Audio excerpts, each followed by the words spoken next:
2023년 10월 25일 새벽 기도에 오신 성도님들을 주님의 이름으로 환영합니다. 오늘 우리에게 주시는 하나님의 말씀은 열왕기상 20장 35절로부터 43절까지 말씀입니다. 구약성경 553면에 있는 열왕기상 20장 35절부터 43절까지의 하나님의 말씀을 제가 봉독하겠습니다. 선지자의 무리 중 한 사람이 여호와의 말씀을 그의 친구에게 이르되 너는 나를 치라 하였더니 그 사람이 치기를 싫어하는지라. 그가 그 사람에게 이르되 내가 여호와의 말씀을 듣지 아니하였으니 내가 나를 떠나갈 때에 사자가 너를 죽이리라. 그 사람이 그의 곁을 떠나가더니 사자가 그를 만나 죽였더라. 그가 또 다른 사람을 만나 이르되 너는 나를 치라 하매 그 사람이 그를 치되 상하도록 친지라. 선지자가 가서 수건으로 자기의 눈을 가리어 변장하고 길가에서 왕을 기다리다가 왕이 지나갈 때 그가 소리질러 왕을 불러 이르되 종이 전장 가운데에 나갔더니 한 사람이 돌이켜 어떤 사람을 끌고 내게로 와서 말하기를 이 사람을 지키라. 만일 그를 잃어버리면 내 생명으로 그의 생명을 대신하거나 그렇지 아니하면 내가 은 한 달란트를 내어야 하리라 하였거늘 종이 이리저리 이를 볼 동안에 그가 없어졌나이다. 이스라엘 왕이 그에게 이르되 내가 스스로 결정하였으니 그대로 당하여야 하리라. 그가 급히 자기의 눈을 가린 수건을 벗으니 이스라엘 왕이 그는 선지자 중에 한 사람인 줄을 알아본지라.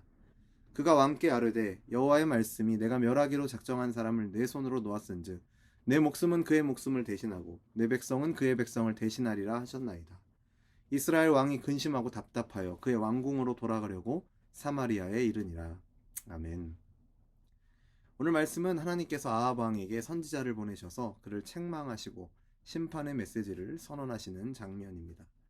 그 장면은 다소 이해하기 어려운 이야기로 시작됩니다. 선지자 중 한 사람이 하나님의 명령을 받고 자신의 친구에게 자기를 치라고 말했지만 거절당합니다. 자신을 치라고 했지만 거절한 친구를 향해서 하나님의 말씀을 듣지 않았기에 죽게 될 것이라 말하고 그대로 그 친구는 사자에게 죽임을 당합니다. 그 후에 다른 사람을 통해서 하나님께서 자신에게 주신 말씀대로 행하여 다치게 됩니다. 동료나 친구를 치라고 하는 말은 누구라도 받아들이기 힘든 것은 사실입니다. 일반적인 상황이라면 동료와 친구는 아끼고 보호하고 지켜주어야 할 존재이죠. 하지만 본문에는 하나의 큰 전제가 주어지고 있습니다. 바로 친구에게 자신을 치라고 하는 것이 하나님의 말씀이고 하나님의 명령이었습니다. 왜냐하면 그렇게 친구를 통해서 상처를 입은 후에 상처 입은 병사로 변장하고 아합 왕에게 나아가서 그의 불순종에 대한 심판의 메시지를 전해야 했기 때문입니다. 이러한 방법을 오늘날도 그대로 일반화해서 적용할 수 있는 방법은 아니지만 분명한 것은 본문이 이 사건을 하나님께서 일하시는 방법으로 기록하고 있다는 것입니다. 하나님의 말씀을 전하는 전통적인 방법은 설교입니다. 언어로 하나님의 말씀을 전하는 것인데 선지자들은 때로는 상징적인 행위를 통해서 말씀을 전하기도 했습니다. 사실 본문에 등장하는 이 선지자가 상처를 입고 아합 왕에게 나아가는 이런 과정도 일종의 드라마와 같은 방식으로 하나님의 말씀을 듣지 않고 주목하지 않는 아합에게 더 분명하고 효과적으로 그 말씀을 전달하기 위해서 하나님이 이러한 방법을 사용하시는 것입니다. 이 드라마의 연출과 같은 방식으로 상처 입은 병사로 변장한 선지자는 아합이 지나가기를 기다리다가 소리를 칩니다. 자신이 싸움터에 나갔는데 거기서 한 사람이 포로를 지켜달라고 부탁하면서 만일 포로를 놓치면 그 포로 대신에 자신의 목숨을 가져가거나 엄청난 금액인 은 한 달란트를 내라고 했는데 그만 그 포로가 사라졌다라고 아합 왕에게 하소연하는 것이었죠. 이 말을 들은 아합은 어떻게 반응하고 있습니까? 40절 말씀을 보시면 내가 스스로 결정하였으니 그대로 당하여야 하리라 이렇게 말합니다. 즉 포로를 지켜야 할 책임을 다하지 못하고 놓쳐버렸으니까 약속을 맺은 그대로 지켜야 한다. 그 대가를 치러야 한다라고 아합은 단호하게 말하고 있습니다. 이 비유에서 등장하는 은 한 달란트는 일반인이 능히 감당할 수 있는 액수가 아니었습니다. 그렇기 때문에 아합이 말하고 있는 것은 그 놓쳐버린 포로 대신에 네가 노예로 대가를 치러야 한다라는 말을 하고 있는 것입니다. 그리고 바로 그때 이 선지자는 변장하고 있던 자기의 눈을 가린 수건을 벗고 아합 왕은 그가 선지자 중에 한 사람인 것을 알아보게 됩니다. 그리고 선지자는 아합 왕을 향한 하나님의 심판의 메시지를 선포하는 것으로 열왕기상 20장은 그 기록을 마치고 있습니다. 이러한 방법은 하나님께서 이미 여러 번 사용하셨던 방법입니다. 창세기 38장에서 다말이 유다의 죄를 드러낼 때 이러한 방법을 한번 사용하였었고 또한 사무엘하 12장에서 우리가 잘 알고 있는 말씀이죠. 나단 선지자가 다윗의 죄를 드러낼 때 이미 사용했던 방법입니다. 하나님께서는 나단 선지자의 비유를 통해서 다윗이 밧세바를 범하고 충신 우리아를 죽게 한 그 범죄를 깨닫도록 하셨던 것처럼 선지자에게 자기 이야기인 듯 꾸며서 아합 왕에게 하소연하게 하셨습니다. 그런데 사실 그 이야기는 아합 자신의 이야기였죠. 그런데 그는 깨닫지 못하고 스스로 자신을 심판하는 상황에 빠지게 된 것입니다. 선지자는 왕에게 분명한 하나님의 말씀을 전합니다. 하나님께서 멸하기로 작정한 사람을 아합 네가 너의 손으로 놓아주었으니 이제 너의 목숨으로 네가 놓아준 사람의 목숨을 대신하게 될 것이고 너의 백성은 그의 백성을 대신하게 될 것이다. 분명하게 선포합니다. 여기서 멸하기로 작정한 사람이라는 말은 그 원래의 의미를 보면 하나님께 바쳐진 것이라는 뜻입니다. 즉 아람 왕 벤하닷은 하나님께 바쳐진 바 된 사람, 하나님의 소유가 된 사람입니다. 하나님께 심판이 달려있다라는 것이죠.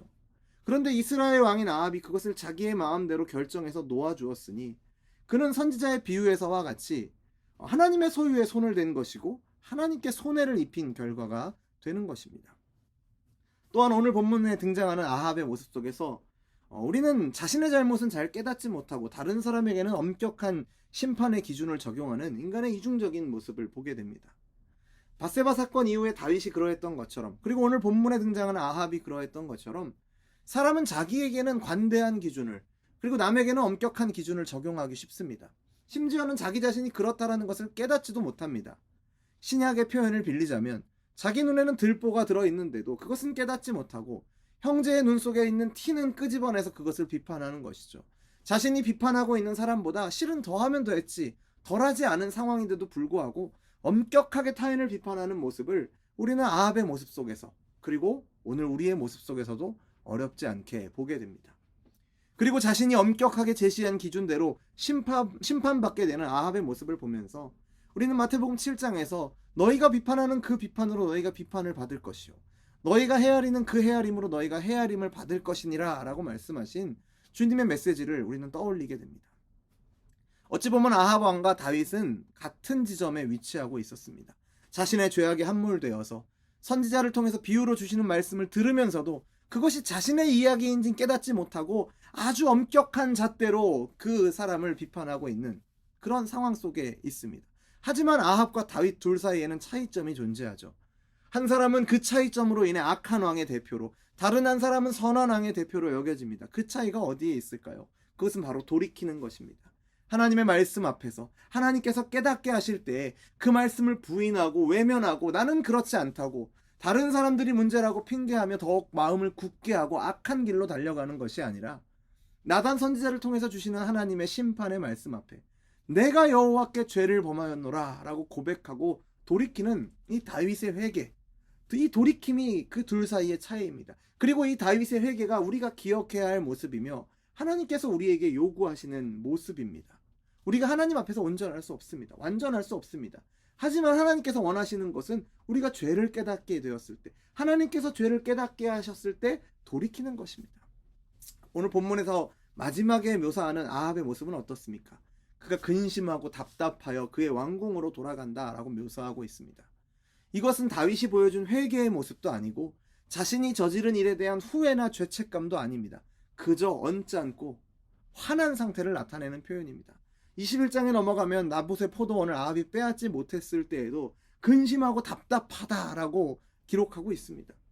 물론 아합도 회개할 줄 압니다. 21장 후반부에 가면 놀랍게도 아합도 옷을 찢고 금식하고 스스로 겸비할 줄 압니다. 하지만 적어도 이 상황에서, 이 오늘 본문의 상황 속에서 아합은 자신이 하나님 앞에 얼마나 심각한 죄를 지은 것인지를 제대로 깨닫고 있지 못합니다.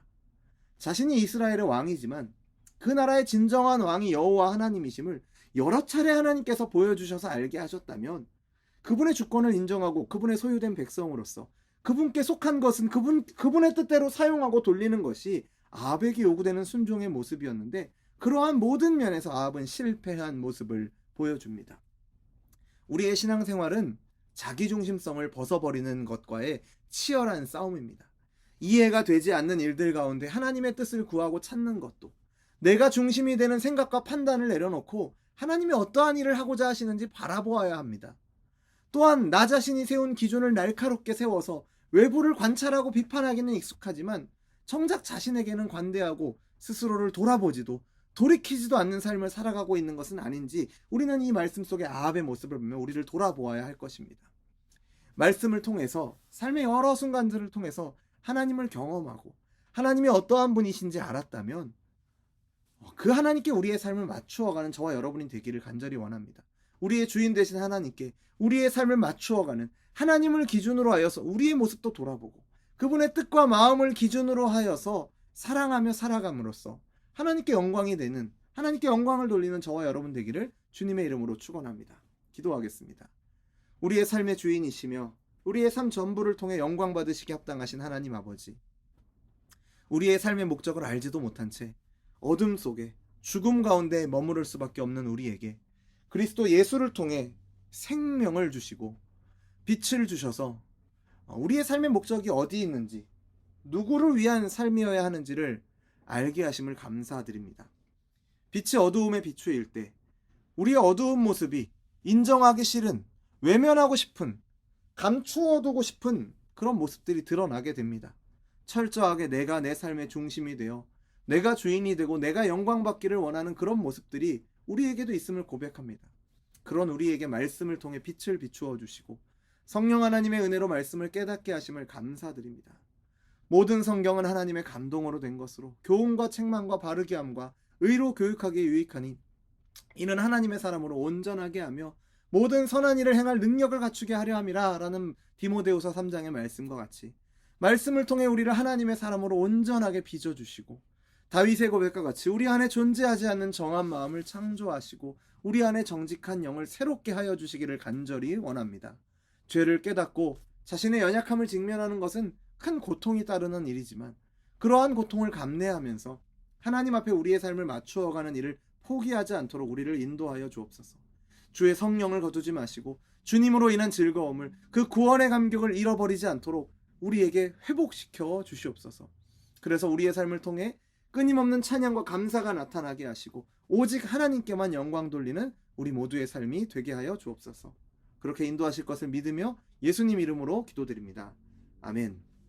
우리 주 예수 그리스도의 은혜와 하나님 아버지의 사랑과 성령 하나님의 교통하심이 하나님을 삶의 중심에 모시고 그분의 뜻과 말씀을 기준으로 삼아 가장 먼저 자기 자신을 돌아보며 돌이키는 은혜를 구하며 동시에 그 과정에 베풀어 주신 은혜를 기억하면서 그 받은 은혜를 삶을 통해 풍성하게 흘려보내는 축복의 통로로서의 삶 살기를 소원하는 우리 열린비전교회 모든 성도들과 우리의 삶의 걸음 가운데 이제로부터 영원토록 항상 함께 있을지어다. 아멘.